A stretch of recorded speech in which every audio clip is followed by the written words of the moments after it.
Well, hello, everyone. My name is Shayna Lang. I'm the Community Engagement Coordinator for Pathways to Inclusive Higher Education. I'm so grateful that you're tuning in to hear more about inclusive higher education options for your students with intellectual and developmental disabilities. We're just going to go over a brief overview of what inclusive higher education is in the state of Colorado and hopefully connect you with some tangible next steps. So on the screen, you'll see contact information for myself and our executive director, Tracy Murphy. We just really want to be available to you as needed. So feel free to take down my email and my phone number, give me a call, send me an email anytime that you have questions about some next steps. We would love to offer support. So who are we? IN is a nonprofit organization that was founded in 2014. We were founded by a group of parents and educators and advocates that said we need higher education options for students with intellectual disabilities.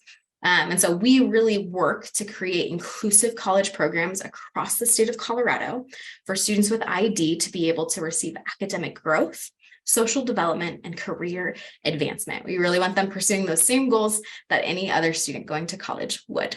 And on the right side, you'll see some key components of what IN does. Education, meaning we reach out to educators and help to resource them so that they can prepare students with ID for college. We do outreach in our community so that families and community organizations know about these options and equally prepare their students for this. And then we also do expansion, working with other institutions of higher education to develop more and more programs so that more doors are open to our students with ID. And then also tracking our student success. So IN runs a consortium where all program directors come together. We talk about how students are doing, how are we reaching high standards for them, and making sure that we're serving them well. So that's kind of who IN is. And a lot of what we do is things just like this, info sessions to give you more information about this possibility for your students. So let's talk about it. So I love to start with just a landscape or the history of disability services. You'll see on the screen 1880s, 1973, and 1990s. Those were big laws, federal laws that were put into place to give access to individuals with disabilities to accommodations and additional supports. But those were only for the students that already met college entry criteria. So they were already enrolled in many situations and then needed additional services such as accommodations. So those laws are so pivotal and powerful and our students benefit from them today, but they did eliminate access to a certain population of students, in particular, those with intellectual and developmental disabilities. So in 2008, at the national level, a law went out saying we want to put funding to help institutions of higher ed support this population.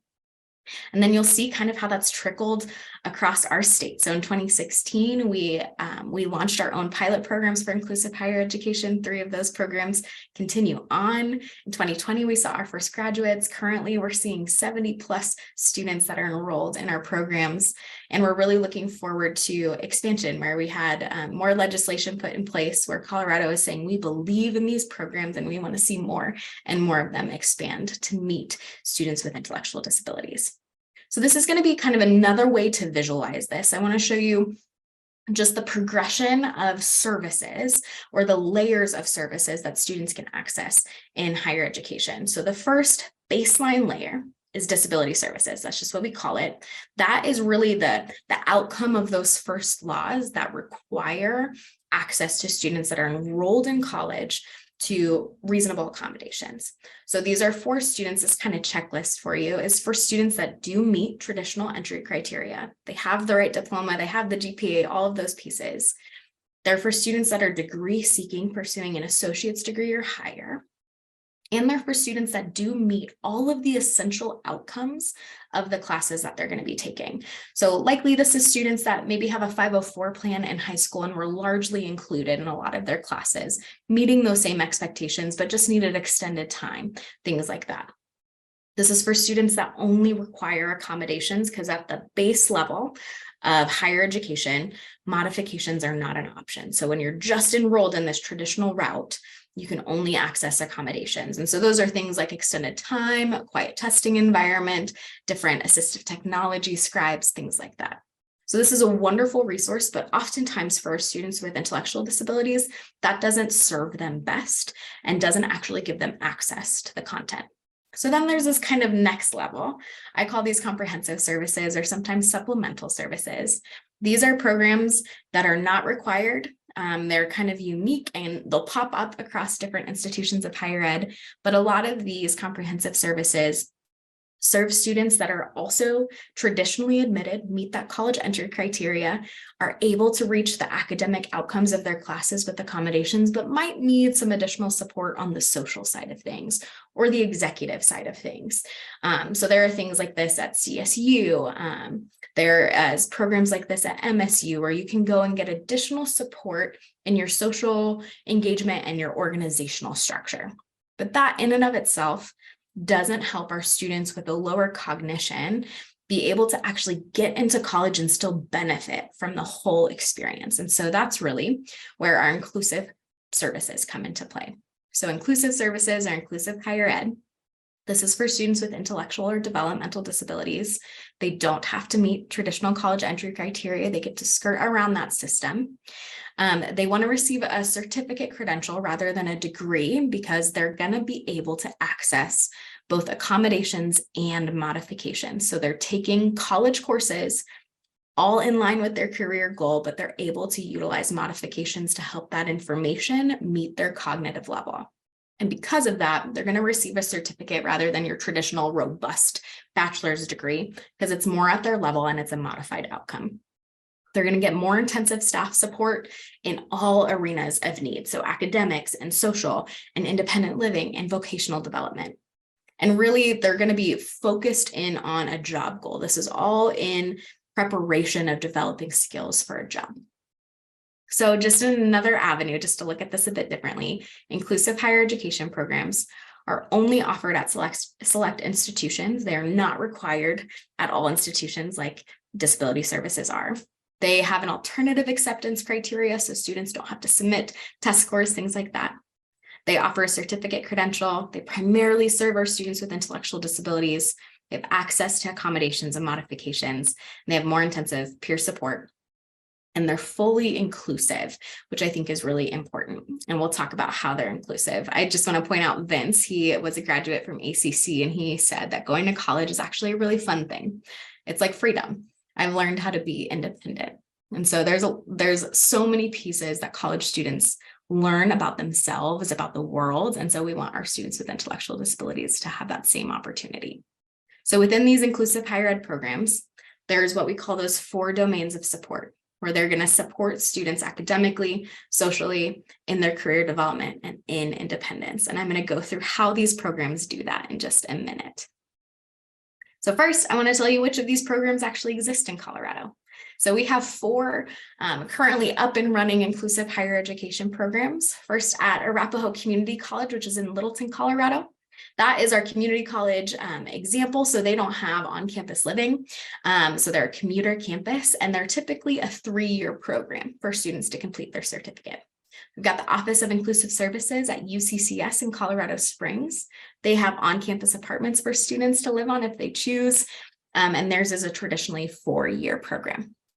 UNC Goal at UNC in Greeley, theirs is also a 4-year traditional program, and they have on-campus dorms as options for living students to live on campus.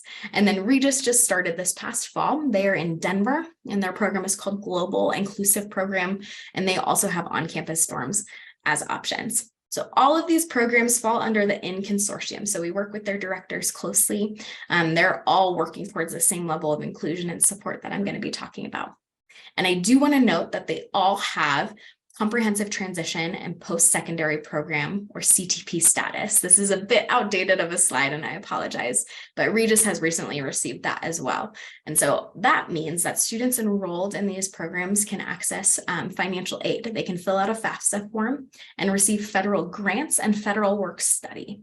And I'll talk a little bit more about how that impacts financially in just a moment, but they have that CTP status, which essentially means that they've met a long list of criteria to show that they're inclusive and that they're helping students reach their outcomes. And then they're also all in line with a statewide comprehensive higher education certificate. So the certificate these students are receiving, that they're getting from each institution accredited by that institution, are similar across these programs so that there's transferability if students want to transfer, but also so that there's more weight to the certificate. It kind of adds weightiness to the purpose and the role of that certificate. So let's talk about the programming. How do those schools, those programs serve our students with intellectual disabilities? So first, it's in the academic realm. And I love mentioning, because I think it's so important for our perspectives, that these programs do not recreate a special education classroom on a college campus. Instead, these students are fully included, pushed in to the college environment, and then resources just come alongside them to offer support as needed.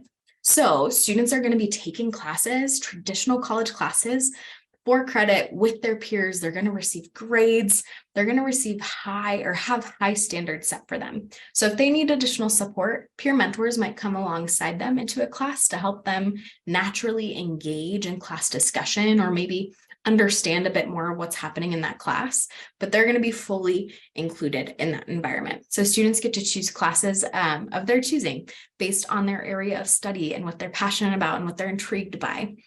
They're all going to be pursuing that certificate that allows them modifications. So that means that if the entire class is working on a 5-page paper, maybe the student in inclusive higher education can only do 1 page, or maybe we're working on a really robust paragraph, or maybe we're even doing a graphic organizer to show our learning, but they're still engaging in that learning process and interacting fully in that class.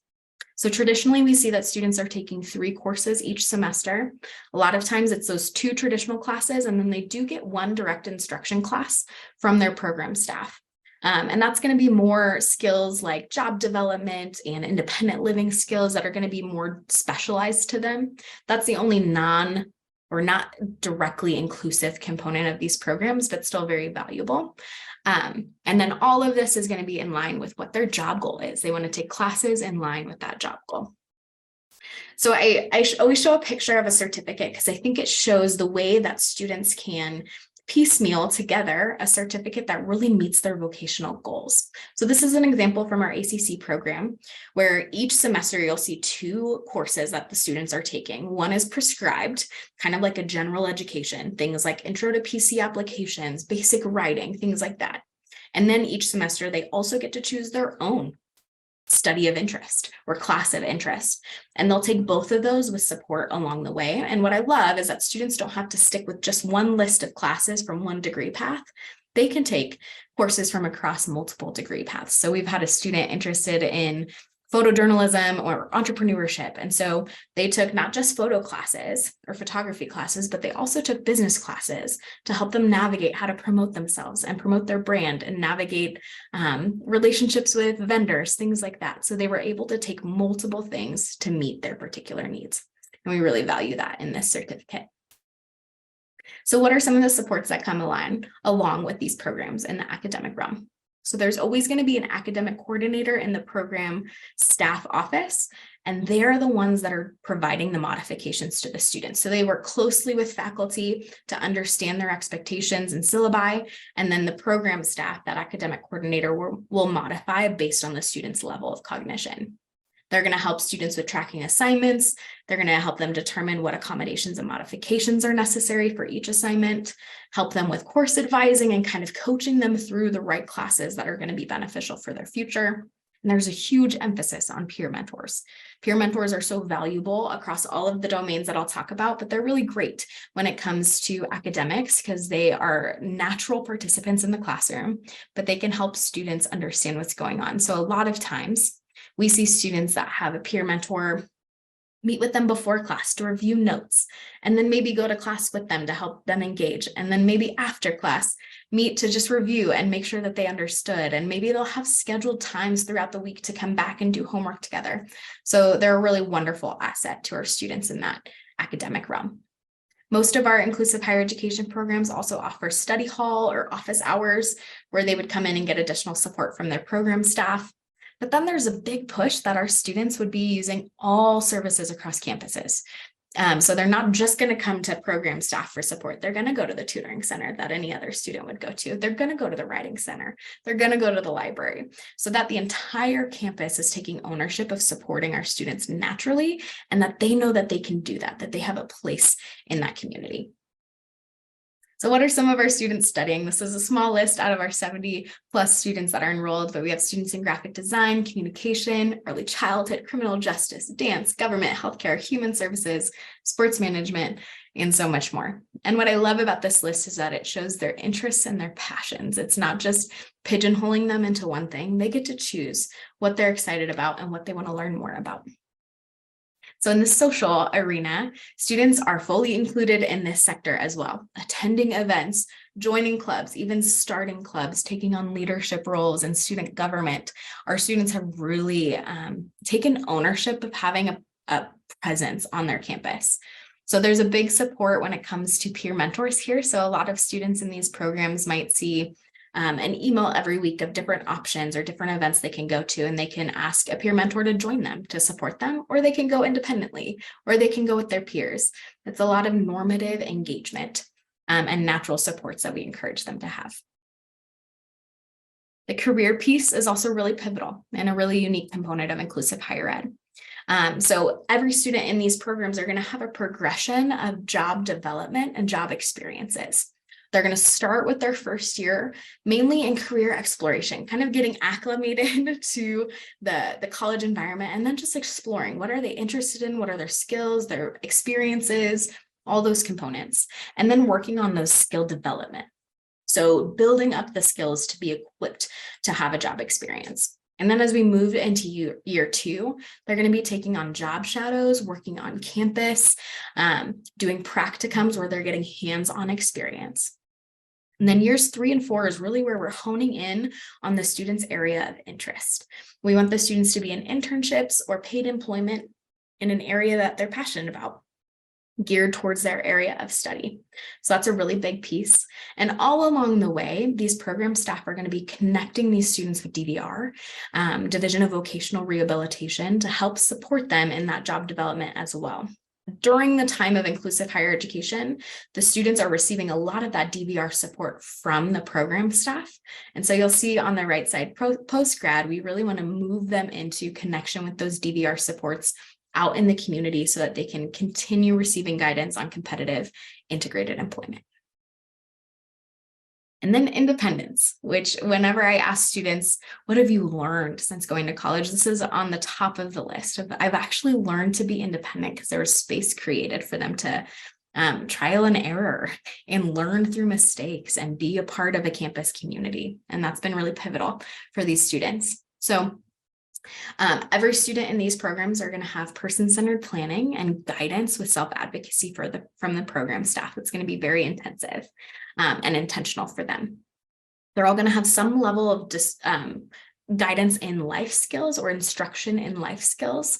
So talking about public transportation or planning outings or managing relationships or managing emotions, all of those pieces are a part of that specialized course that each student takes each semester. And there's kind of a progression of how they develop those skills. And then there's going to be residential support. So UNC, UCCS, and Regis all have on-campus living options where peer mentors would go stay or go visit students from the inclusive higher education program to check in on them consistently. Make sure they're following expectations, make sure they're cleaning their apartment, and just guiding them through that learning process. Most of the time, the first 2 years, students are expected to live with other students from their inclusive higher education program in terms of dorm mates, but they're in a normative living environment. So it's not just students from the program that are going to be in that hall or that apartment complex. But in terms of who they live with, they start with the people from their program so that there's better support. That's a little bit easier to support them. And then as they grow, they can transition out from that and fade that support as needed and continue in their independence. So what are some of the outcomes? Those are the 4 components that we're seeing of students' growth in these programs.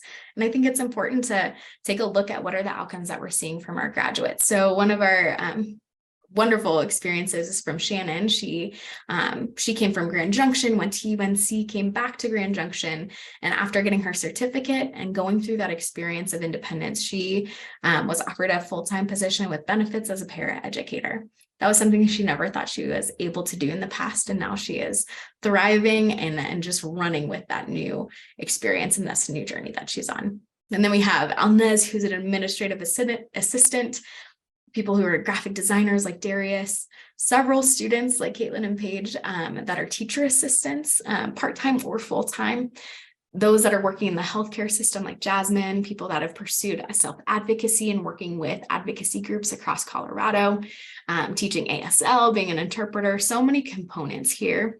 And also you'll see at the bottom, Brianna and several others have now lived on their own outside of college, living on their own in apartment complexes with their peers. And it's been really wonderful to see the long-term impacts that these students have had since being fully included in a college experience. And overall, you'll see that graphic on the far right. We see that students that pursue inclusive higher ed are 3 times more likely to receive meaningful paid employment when they graduate or shortly after they graduate than those that don't pursue inclusive higher ed. And then there's also these other social pieces. They just become lifelong learners. They believe that they have a purpose in their community, so they engage with it more fully, and there's just more fulfillment in their futures. And so we really promote this as an option, as a robust growth option for students with intellectual disabilities. So let's talk a little bit about the details of how to enroll. So the admissions criteria or admission criteria for these programs is that a student would have a documented intellectual disability. And I say that with a caveat that students may not have the explicit diagnosis of intellectual or developmental disability on diagnostic materials or on their IEP. And that's okay. That doesn't count them out by any means.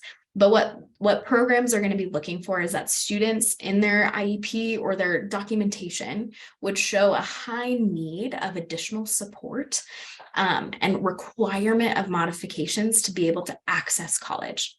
Because the deal is, if students can enroll in college and be successful academically with just accommodations, we want them to go that route and pursue that degree. This is really for that population of students that wouldn't be able to do so. And so that's really where that documentation and that diagnosis comes into play, but realize that there's some great area there. We want to see that students have the desire to go to college and to be as independent as possible, and that they have this motivation in them.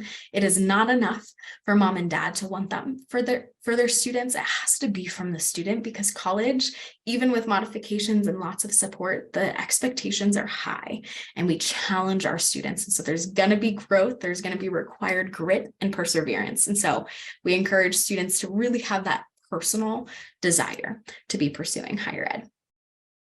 And then really a proof or a need, shown need, proven need of modifications in order to access the academic environment. That's a really big piece of who they're going to accept or not. Currently, the programs that we have at the 4 programs I mentioned, all do not offer dual enrollment. So students do have to complete high school or complete their transition or 18 to 21 programming. So they cannot be dually enrolled doing that and coming to college, mainly because it's intensive and it takes a lot of energy and effort to really fulfill all the expectations of their college experience. And so it's really for the benefit of the student to not be pulled in multiple directions. That might change in the near future with upcoming programs. Dual enrollment might be an option, but as of now, that's just one thing to note. And students don't have to go to transition in order to come to inclusive higher education. They can come right after 12th grade, or they can continue on to transition and come after transition. So either one is great. We do expect students to follow the College Code of Conduct. So there's going to be some need of some basic independence or ability to navigate campus with support. So we will provide guidance with peer mentors, knowledge of campus police and security and all of those pieces, but we expect students to have some level of independence to navigate that on their own. And ultimately that they want to gain that certificate credential so that they can build up skills for employment. So what's the process? So students will apply to inclusive higher education programs directly on their website. So IN does not facilitate any of the applications or any of the enrollment for students. We solely want to connect families and students to the right institutions and just encourage them in their process, but we don't facilitate it. So traditionally winter is when applications go live. So on each of those programs' websites, they would have an online application. And traditionally, what we see them expecting of families in their application is that students would complete a questionnaire where they're hearing from the student about their passions, their desires, or reason why they want to go to college. There's also a space for parents to provide their input so that they get a full picture of who the student is and what they're after. They also often ask for teacher recommendation letters or even personal recommendation letters to speak to the character of the student and just the responsibility level if they're going to be able to be successful on the college campus. And then disability documentation. Frequently, this is going to be the most recent IEP, one that can give a really robust picture of the supports that students were receiving.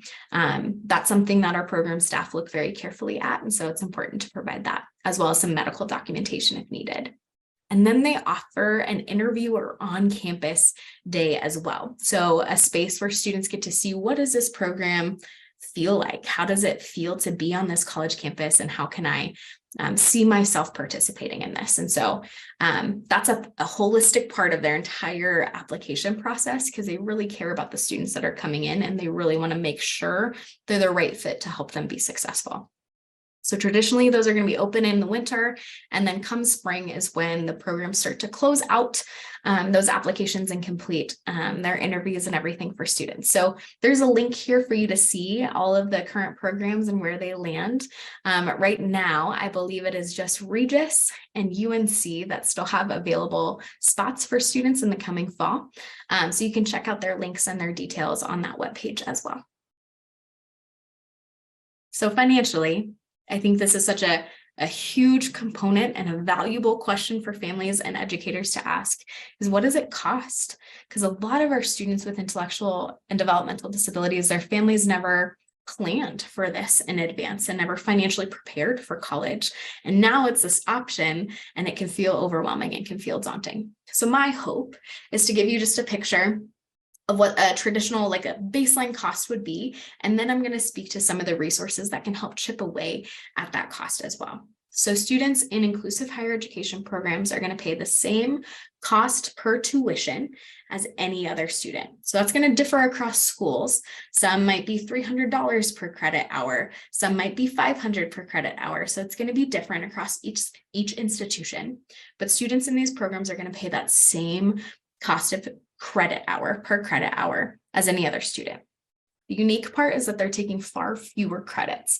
So their full-time credit load is often 6 to 9 credits each semester. So it's going to be far lower tuition costs than your traditional college student taking 18 credits. So that's one thing to note. But then in addition to tuition, there is a program fee that goes to the program staff to support them in all of those areas. That can range from $1,500 a semester to $5,000 a semester based on which institution you're at. So the universities are a bit higher because they're offering more on-campus living support, things like that. The community college is going to be a bit lower because they really value that equity piece. And so it's important to look at the costs and look at the websites of each of these programs to see what they're charging for their program fee.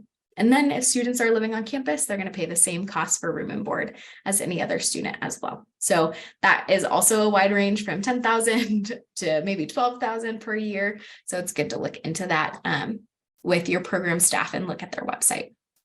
So I do want to point out costs vary by school. So that's why I'm not giving you any specific number, but we encourage you to reach out to the institutions and call their program staff to help navigate what is the cost going to look like.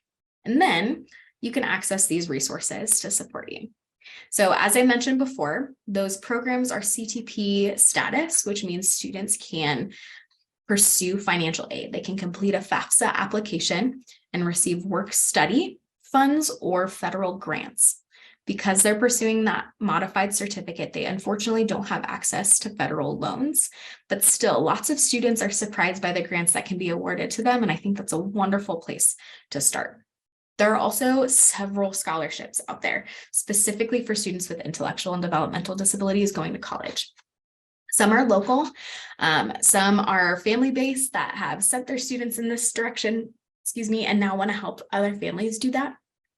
Some are going to be college specific. These students have access to those college scholarships as well. Some are national or disability specific. So we have a financial handout on our website, and I'm happy to send that to you directly if you reach out to me via email, that has a link to an ongoing list of scholarships for these students pursuing inclusive higher education programs. Then we also encourage families to look into ABLE accounts. That's a great savings fund for students or individuals with disabilities that can be allocated to inclusive higher education. We've got a couple webinars about that as well. So I have some resource links at the end for you to check out previous webinars and learn a bit more about that. And then DVR. So students that are linked up with DVR, meeting with a counselor and have a vocational goal in line with this area of study they want to take at an inclusive higher ed program, DVR can help pay for a portion of their tuition or the student fees that they experience. They will not pay the program fee directly, but they'll pay to help cover the cost of classes. That's different per person, per DVR office, but it's always a worthwhile ask. And then CCBs, or community-centered boards, are equally unique to each individual, but they might have things like personal development scholarships or different pockets of money that can offer support to students pursuing inclusive higher ed. So it's worthwhile to ask and to reach out and build a relationship with them. And then we also point out the importance of student contribution. It's pretty natural and normative for college students to have to pay a portion of what they make towards their college degree and their college experience. And so we encourage students to think about that. What are they making from their work study funds or from their weekend job or their SSI, and how can they put a portion of that each month away towards their higher ed degree as well. So just as anything else, we encourage you to ask questions and dig deep into each school, since it's a unique financial component for each. But I'm always here to help connect you with some of these resources like ABLE accounts or your community-centered boards to kind of help you on that step towards cutting away at the cost of higher ed. So to leave you with, I want to just point out what are some of the resources that you can continue digging into to learn more about inclusive higher education. Our website, so inclusivehighered.org, is a really great resource for you just to dig into different pages for families, for students, or for educators. We also, every fall and spring, and sometimes in the summer, we offer a college mentorship program where high school students in their transition age or junior, senior year that are interested in college and have ID, they'll join me and other students that are enrolled in inclusive higher education to hear more about what the day-to-day life looks like. We talk about skill development and expectations and all of those pieces. So that's a wonderful program to join in on, completely free to participants. We also have modules online that do a deeper dive into inclusive higher education. There are 5 modules that you can go through at your own pace to get a better picture of what these programs look like and how they're serving students. And then every semester we offer resource webinars. So we have bi-monthly webinars as resources for families and educators. And then we also offer in-person meetings and some prospective family office hours. If you ever have questions, we want to resource you. And with our webinars, we always record them and put them up on our website. So I would encourage you to check out that website and go look at our past webinars where we'll talk about different community service agencies that can support students in higher ed, ways to save financially for higher ed, ways to prepare, all of those pieces. So we encourage you to check those out. And then if you're interested to stay in the loop, you can sign up for a monthly newsletter or jump into ways to give and just participate in the work that we're doing across Colorado. These are a list of resources. I don't mean to onslaught you with resources, but hopefully these are helpful. Just some different pieces to think about, ways to prepare your student for inclusive higher education, and just some great resources to check out. But ultimately, I want to leave you with my information again. My name is Shayna Lang, the Community Engagement Coordinator for IN. My email and cell phone are there, and then there's a link directly to our family office hours. We offer these every Tuesday from 3 to 5 p.m., where you can hop on a 30-minute call with me and ask me questions, and I can help you get started in the next steps to pursue inclusive higher education. So thank you so much for your time. I hope that this is helpful and resourceful for you. Please reach out with any questions, and we hope that this gives you encouragement that your student with intellectual and developmental disabilities can pursue higher education and can be successful in their future careers.